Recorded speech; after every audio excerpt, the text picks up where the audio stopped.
Hello guys, welcome back. So in this class, we're gonna take some time to take a look at the model that we just generated in the previous class, which is a task model.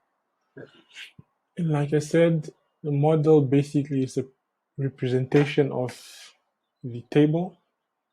So for every model, there should be a table.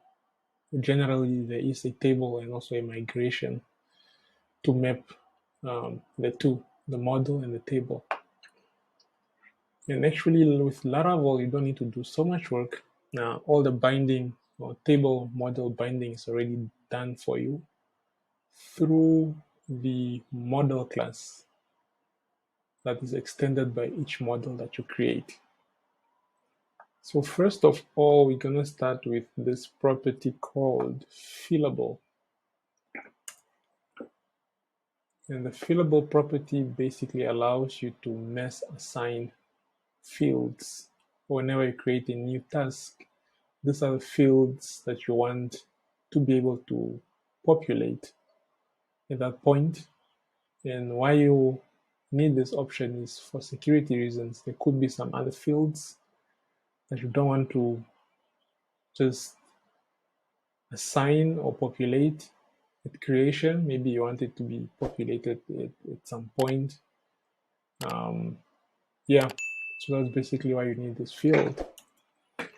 And then the other thing is that we want to add is the ability to map, or we want to map the task to a user. So whoever created that task,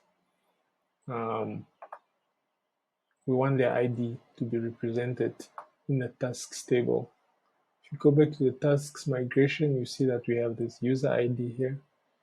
We want to bind it with this relationship here. So it's gonna return to us a user object.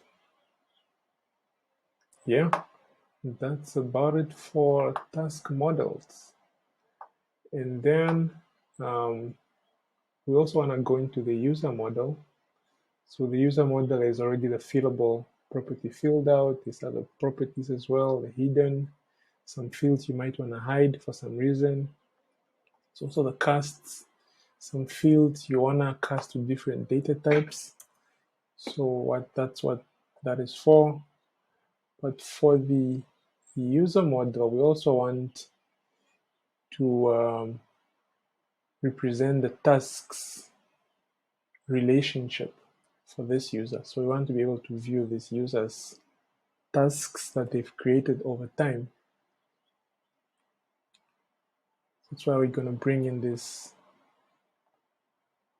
tasks relationship. It has many, so each user has many tasks. So whenever we call this tasks, it's going to return us all the tasks that this user has created. And if you go to the tasks, for this task, it's going to give us the user that created this task, which is basically one user that we expect.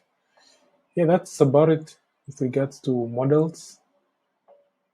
We're going to end here for this class. We're going to continue the next class again. Thank you.